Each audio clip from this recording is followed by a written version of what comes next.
پرسیاری چوارەم ئەڵێ مەلایەکی پارتی ئەڵێ نوێژی تەراویح بە جەماعەت لە مزگەوتە بیدعەیە. ئایا وایە نەخێوانیە و سنەتی شەو و سنەتی پێغەمبەری خوا عەلەیهی سەڵات وەسەلام و سەحابە لەسەری ڕێکەوتوون و ئەوەی کە بڵێ بیدعەیە بەڕاستی نەزانە خاستن کە مەلایەکی پارتیش بێ وەڵا هەر معناوە ئەگەر ئەو فقهەی خوێندووشێتی وەک چۆن جارە گوتم کابرا خریجی کولەی ئیدارە بێ بهێنە 4 ساڵ بیکە بە پارتی کە هاتە دەرەوە هیچ لە ئیدارە نازانێ هەمووی بیرەچێت.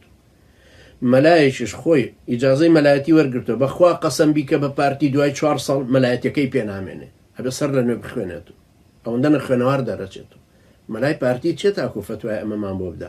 غەشیمێکی وا بۆ سەیری بوخاری کردو تا بزانێ کە پێغەمبەری خوا عەلەیهی سەڵات وەسەلام چەند شەوێک خۆی جەماعەتی کرد عەلەیهی سەڵات وەسەلام بۆ ئەوان تەراویحەکەی کرد بە جەماعەت لە مزگەوت.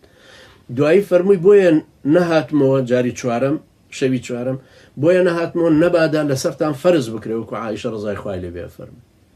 بە هەمان شێوە سەحابە بەڕێزەکانی تریان خوێند. ئەبوو دەردا ئیمامەتی بۆ کردن و هەروە لە زمانی سەیدنا ئەبوبەکر خۆی بۆی نەکردن لەبەر ئەبوبەکر 2 ساڵ و 5 مانگ حکمی کردویش مەشغوڵ بە شەڕ ردەوە لە کاتی ڕەمەزانی شەو.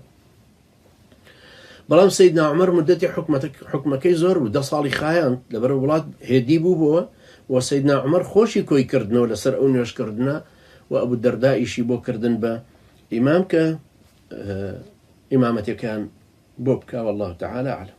وأوش طبعا مفصلة يعني لها مو كتاب كان ولا مو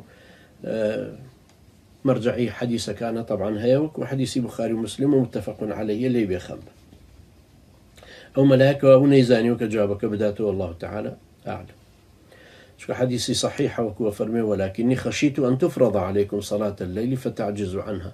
خمي أوم بك من بيم ونجكتان بوبك ودعي بتراويح جماعتك لسرتان فرز ببي وجنتوان ئەدای بکەن. اینجا ئێستا ئەو ترسە نەماوە چکە کە پێغەمبەری خوا عەلەیهی سەڵات وسەلام کۆچی دوایی کرد تەواوی تر وحیەکە کۆتایی پێ هاتوو شت فەرز نابێتەوە تازە لەبەر هەر لەسەر سونەتەکەی پێغەمبەری خوا عەلەیهی سەڵات وسەلام و سەحابە بەڕێزانش بەردەوام بوون و نوێژەکانم بەردەوام کرد.